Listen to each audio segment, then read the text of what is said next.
ይሄ ቪዲዮ የመኪና ፍቅር ላለባችሁ፣ መኪና ለምትወዱ፣ የመኪና አድናቂ ለሆናችሁ በኢትዮጵያ እዚሁ በአዲስ አበባ ከተማ ሰሚት አካባቢ በጣም ቀውጢ ካርፌስት ተዘጋጅቶ ነበረ።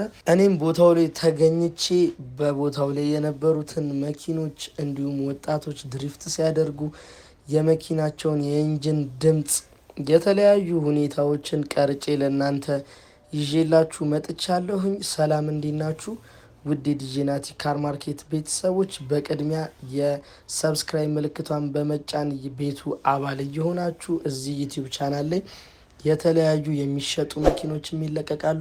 ስለ መኪና መረጃ ለምትፈልጉ ሰዎች እንዲሁም ስለ ባንክ ፕሮሰስ፣ የተለያዩ ስለ መኪና ነክ አውቶሞቲቭ ነክ የሆኑ ነገሮች የሚለቀቅበት አካውንት ስለሆነ ሰብስክራይብ እያደረጋችሁ እንዲሁም የደውል ምልክቱን በመጫን ሁሌ የምንለቃቸው ቪዲዮዎች ቶሎ ቶሎ እንዲደርሳችሁ ኦል የሚለውን እያደረጋችሁ ቪዲዮውን እየተከታተላችሁኝ።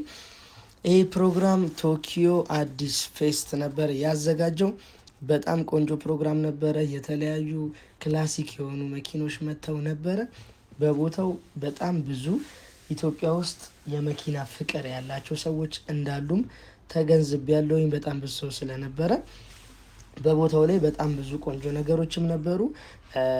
እንደ አስተያየት ደግሞ እንደዚህ ቢደረግ ብዬ የማስባቸውንም ነገሮች በቪዲዮ መሀል ላይ አጋራችኋለሁ። ላይክ እያደረጋችሁ ኮሜንት አስተያየታችሁን እየሰጣችሁኝ ከቪዲዮ ከኛ ጋር ቆዩ።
ያ ያው እንግዲህ ቤተሰቦቼ ቪዲዮውን እንደተመለከታችሁት ነው። በጣም ብዙ የሚገራርሙ መኪኖችም ነበሩ።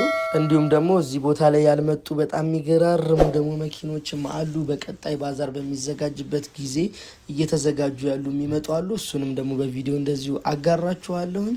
በቦታው ትንሽ ቅር ያለኝ ነገር ቦታ አመራረጣቸውና ኦርጋናይዝድ ያልነበሩ ነገሮች ነበሩ። የማስተባበር ስራዎች አልተሰሩም። አካባቢው የመኖሪያ አካባቢ ስለነበረ የአካባቢው ሰው ትንሽ ተረብሾ ነበረ። ፕሮግራሙን በደንብ ለማካሄድም የማይመች ቦታ ነበር እየተመረጠው።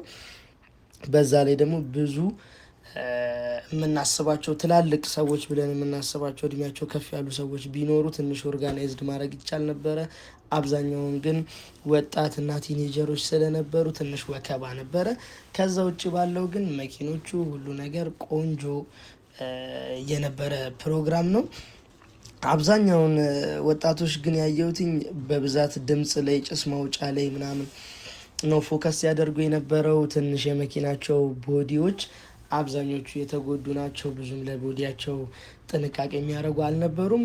ሆኖም ግን የተወሰኑ መኪኖች ደግሞ በጣም በቆንጆ ይዞታል እየተያዙ ከቦዲ ኢንቴሪየራቸው፣ ውስጣቸው፣ ታፒሴሪያቸው፣ ሞተራቸው የሚያስደነግጡ መኪኖችን በዛው ልክ ነበሩ። በቀጣይ ደግሞ እንደዚህ አይነት ፕሮግራሞች ሲዘጋጁ እየሄድኩ እየቀረስኩ ለእናንተ አቀርብላችኋለሁ። ኦልዲስ መኪና የምትፈልጉ ሰዎችም ካላችሁ በ0923 708473 ላይ ዲጄ ናቲ ብላችሁ ደውሉልኝ፣ አጋዛችኋለሁ። ሰብስክራይብ ማድረግ እንዳይረሳ። ሰላም ሁኑልኝ።